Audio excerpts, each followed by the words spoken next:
오랜만에 이 찬양의 큰 소리와 울림을 들으니까 너무 감사하고 기쁩니다.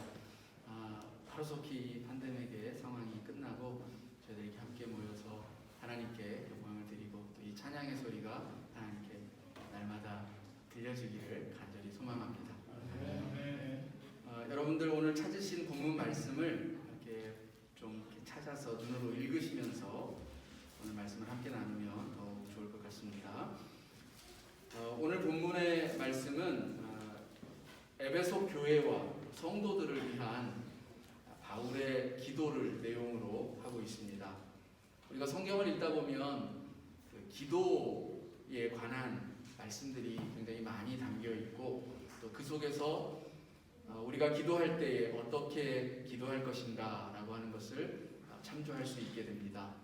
오늘은 이 바울이 에베소 교회를 위하여서 드리고 있는 이 기도를 통해서 우리 교회와 또 성도들은 무엇을 위해서 기도할 것인가 라고 하는 것을 함께 생각해 보려고 합니다.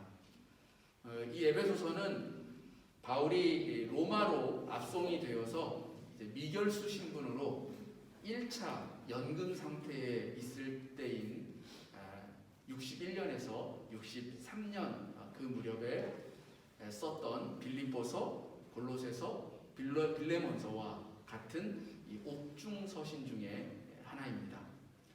멀리 지금 이제 로마에 갇혀 있는 동안에도 이 바울은 특별히 에베소 교회에 대해서 관심을 기울였습니다. 그 이유는 저들이 이제 막 성령을 받았기 때문입니다. 사도행전 19장을 보면 지금의 터키에 있는 에페수스 지역인 이 에베소 교회는 이 아볼로가 원래 개척을 한 교회였어요. 그래서 바울은 이 교회를 3차 전도 여행 때에 방문을 하게 됩니다. 그래서 이 지역에서 이제 3차 전도 여행 때에 방문하여서 말씀을 가르치게 되었는데 그 전까지는 물 세례만 알았어요. 그러니까 그 교회당 안에서 이제 말씀을 배우고 그 말씀을 받은 대로 물로 세례를 베풀고 하는 이제 그 정도의 것만 알았던 거죠. 그런데 이 바울이 다녀가고 난 이후에 성령이 임하는 놀라운 사건들이 생겨나기 시작을 했습니다. 이것이 왜 특별하게 한 이유냐면 사실 그 당시까지만 해도 성령이 임한다는 것은 유대인들에게만 그렇게 이루어지는 사건인 줄로 생각을 했던 거예요. 그래서 이 유대 땅 바깥에서 이방인들에게 성령이 부어진다? 이건 굉장히 놀라운 사건이었던 겁니다. 그래서 오늘 본문에 앞선 13절에 보면 바울은 에베소 교회가 구원의 복음을 듣고 믿어 약속의 성령으로 인치심을 받았다. 이렇게 이제 증거를 하고 있죠. 여러분, 우리는 성령을 받아야 합니다. 지식적으로 배워서 아는 알면서 그치는 것이 아니라 믿음으로 깨달아지는 알므로 나아가야 하는 거예요. 성령은 기도를 통해서 임합니다. 기도를 통해서 역사합니다. 오순절 마가의 다락방에서 기도하던 제자들에게 성령이 임하였습니다. 그리고 그 기도를 통해서 성령의 역사가 나타났습니다. 예수님은 수많은 능력을 행하시면서 이런 유 외에는, 즉 기도 외에는 이런 유가 나갈 수가 없다라고 말씀하셨습니다. 오늘 저희들도 지식적으로 알고 있는 세례, 여러분 세례의 의미는 다 알고 계시잖아요. 내가 물속에 들어감으로 인하여서 나 자신이 죽어지고 다시 하나님 안에서 거듭났다, 태어났다라고 하는 뜻을 담고 있는데 우리가 단순히 그렇게 지식적으로 알고 있는 것에서 그쳐서는 안 된다라는 거죠. 하나님 안에서 다시 태어나는 것은 온전히 성령을 통해서 내 자신의 참된 변화가 없이는 그건 아무것도 아니라는 겁니다. 오늘 이 물 세례를 넘어서서 성령 안에서 내 안에서 감동을 주심으로 믿어지고 또 깨달아지는, 그래서 그에 걸맞는 삶과 행동과 실천이 나타나는 우리의 모습이기를 원합니다. 그것은 기도로서 이루어진다는 것입니다. 내 힘이 아니라 하나님이 주시는 능력으로 일을 해야 하는데, 그 하나님이 주시는 능력은 성령을 받을 때에만 우리에게 주어지는 힘이라는 것입니다. 그런데 여러분, 성령을 받는 데서 그쳐서는 안 됩니다. 종종 여기 말씀 속에서도 우리가 성경을 읽다 보면 발견할 수 있는데, 또 우리의 삶의 현장에서도 많이 발견하게 되는데요. 성령을 받았던 사람들이 교만하여짐으로 넘어지는 모습을 우리는 본다는 것입니다. 성경은 성령을 받는 것도 중요하지만 데살로니가전서 5장 19절에서 말씀하시는 바와 같이 성령을 소멸치 말라고도 말씀하고 있습니다. 여러분, 받는 데서 만족하는 것이 아니라 그 받은 바 성령이 내 안에서 계속해서 역사하실 수 있도록 끊임없이 나와 함께 동행하시면서 나의 삶을 이끌도록 우리는 기도해야 하는 것입니다.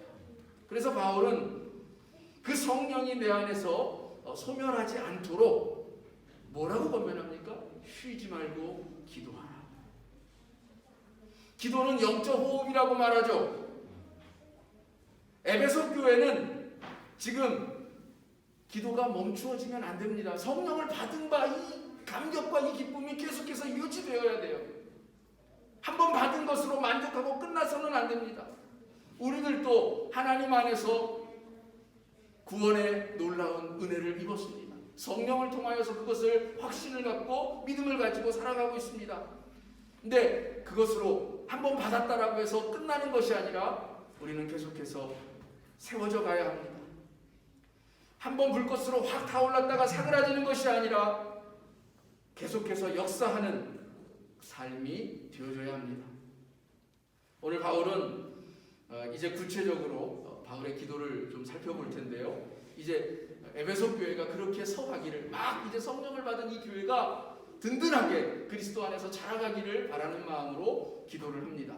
15절에 이로 말미암아라고 하는 것은 13절에서 성령의 인치심을 받아라고 하는 그 말을 지칭하고 있는 것입니다. 바울이 16절에서 에베소 교회를 위하여서 기도할 때에 감사를 그치지 않는다라고 말했는데, 저들이 이제 성령을 받아서 믿음이 자라고 성도들 사이에 사랑이 넘친다라고 하는 소식을 들었기 때문입니다. 그러니까 감사를 하는 이유가 지금 성령을 받았고 그 성령을 받은 다음에 교인들 사이에 이 사랑의 모습들이 넘쳐났다라는 거예요. 15절에 좀 더 확실한 뜻은 믿음의 행위가 사랑으로 나타났다라는 것입니다. 여러분, 믿음이 생기면 사랑하게 됩니다. 믿으십니까? 에베소 교회가 성령을 받더니 믿음이 생기고 그 믿음은 서로를 사랑하게 만들었다는 것입니다. 그래서요, 여러분, 사랑에 금이 가면 우리가 뭐라고 얘기하냐면 서로에 대한 신뢰에 금이 갔다라고 말하는 겁니다. 왜 성령을 통해서 하나님에 대한 믿음이 생겼는데 사람들이 서로 사랑하게 되는 걸까요? 하나님에 대한 믿음은 곧 하나님에 대한 사랑입니다. 하나님께서 지으신 생명들에 대한 사랑으로 연결이 되죠. 그러니까 주님은 이것을 하나님 사랑이 곧 이웃 사랑이고 이웃 사랑이 곧 하나님 사랑이다라고 말했던 것입니다. 우리 안에 믿음이 있다라는 것을 어떻게 증명할까요? 여러분 안에 믿음이 있습니까? 여러분 안에 정말 살아있는 믿음이 있다라고 확증하고 있습니까? 그것을 알 수 있는 것은 무엇을 통해서일까요? 우리가 서로 용납하고 서로 용서하고 서로 관용하며 서로 사랑하고 있다면 바로 그것이 믿음이 있다는 증거입니다. 자, 이제 바울의 기도는 성도들이 지혜와 계시의 영을 통해서 하나님을 더욱 알게 되기를 간구합니다. 잠언서는 하나님을 아는 지식이 모든 지혜의 근본임을 말해주고 있습니다. 다른 무엇보다 하나님을 알아야 거기에 더해지는 경험과 지식이 우리의 삶을 풍성하게 한다는 것입니다. 하나님을 알고 더욱 깊이 알아감으로써 하나님의 뜻을 분별하고 또 하나님께 순종함으로써 의미 있고 가치 있는 인생을 만들어갈 수 있다는 것입니다. 시편 53편 1절과 2절은 이렇게 말합니다. 어리석은 자는 하나님을 그 마음에 이르기를 하나님이 없다 하도다. 저희는 부패하며 가증한 악을 행하며 선을 행하는 자가 없도다. 만물의 근원이신 하나님을 알지 못하면 우리 인생은 마치 자기가 최고인 것처럼 살아갑니다. 내 위에는 아무것도 없는 것처럼 인생을 살아갑니다. 그렇게 될 때에 결국은 교만한 자가 되어지고 또 악을 행하기가 십상인 그런 존재로 타락하게 되어진다는 거죠. 자, 여러분은 하나님을 알고 계십니까? 하나님을 아는 것은 그렇다면 무엇으로 알 수 있을까요? 요한일서 4장 7절과 8절에 기록되어져 있습니다. 사랑하는 자들아 우리가 서로 사랑하자. 사랑은 하나님께 속한 것이니 사랑하는 자마다 하나님께로서 와서 또 하나님을 알고 사랑하지 아니하는 자는 하나님을 알지 못하나니 이는 하나님은 사랑이시니라. 우리가 서로 사랑하고 있다면 우리가 서로 용납하고 끌어안고 함께 더불어서 이 땅을 살아가고 있다면 하나님을 알고 있는 것입니다. 하나님을 아는 믿음도 하나님을 아는 지식도 무엇을 통해서 확인할 수 있다고요? 사랑함을 통해서. 요한계시록 2장에 보면 이제 말세 때에 하나님의 심판이 임하는데 거기에 7 교회에 보내는 편지가 기록되어져 있죠. 거기에는 7 교회 가운데는 에베소 교회도 있습니다. 그 에베소 교회에 보내는 그 편지의 내용을 여러분 혹시 기억나시나요? 이 에베소 교회는 처음 사랑을 버렸다라고 해서 책망을 받습니다. 사랑이 식어진 겁니다. 믿음도 연약하여지고 하나님을 모르는 자와 같이 되어서 죄악 가운데 떨어진 것입니다. 믿음도 변합니다. 우리가 아주 오래전에 유명한 한 광고 카피 혹시 기억하실지 모르겠습니다. 사랑이 어떻게 변하니? 아주 유명한 배우가 이렇게 소리치던 장면이 혹시 기억나실지 모르겠는데요. 네, 사랑도 변합니다. 에베소 교회처럼 우리도 서로 사랑함을 잃어버리면 하나님의 사랑도 잃게 되고 결국 죄의 종노릇하다 심판을 받게 되는 것입니다. 자, 바울은 계속해서 기도합니다. 하나님께서 우리의 마음의 눈이 밝아져 우리를 부르신 하나님의 소망, 즉 우리의 소명을 알게 되고 또 성도가 누리는 영광이 무엇인지를 알게 하시기를 기도하죠. 교회와 성도는 하나님께서 부르신 뜻과 목적을 알아야 합니다. 목적을 모르고 무작정 달리는 것이 아닙니다. 리거렌 목사님이 썼던 그 목적이 이끄는 삶을 한 번쯤은 읽어보셨을 텐데요. 우리 성도에게 주신 하나님이 주신 목적이 무엇입니까? 베드로전서 2장 9절에 그 목적이 분명하게 언급이 되어져 있습니다. 오직 너희는 택하신 족속이요 왕같은 제사장들이요 거룩한 나라요 그의 소유된 백성이니 이는 너희를 어두운 데서 불러내어 그의 기이한 빛에 들어가게 하신 자의 아름다운 덕을 선전하게 하려 하심이라. 하나님의 백성으로 부르시고 왕같은 제사장으로 삼으신 하나님의 뜻과 목적은 우리를 빛 가운데로 부르셔서 그리스도 예수의 덕을 전하도록 하려는 것이라는 거죠. 예수 그리스도의 아름다운 덕이란 그럼 무엇일까요? 여러분, 예수님의 덕은 우리를 사랑하셔서 우리를 위해서 죽기까지 하신 것, 그것 아닙니까? 하나님이 우리를 사랑하셨고 영원히 사랑하심을 세상 많은 사람들에게 증거하도록 우리를 부르셨는데 그 사랑을 증거하는 방법이 무엇입니까? 결국 사랑하는 것 외에는 방법이 없는 거예요. 우리가 사랑하면서 살아갈 때 예수 그리스도의 아름다운 덕을 증거하는 것이고 하나님이 우리를 부르신 목적을 이루어 드리는 삶이라는 것입니다. 여러분, 사랑하고 계십니까? 그러면 성도의 영광은 무엇일까요? 세상에서는 돈을 많이 벌고 출세를 하면 영광을 얻습니다. 성도의 영광도 그런 것일까요? 성경에서 성도의 영광은 십자가라고 말합니다. 그리스도와 함께 고난당하는 것이 영광이라는 것인데 여러분, 십자가는 최절정의 사랑을 뜻하는 거죠. 사랑하는 일을 위하여서 할 수 있는 최고의 것은 바로 그 사랑하는 일을 위하여서 죽을 수도 있는 겁니다. 예수님이 십자가에서 행하신 것이 바로 그것이죠. 성도가 누릴 영광이 있다면 십자가 외에는 없습니다.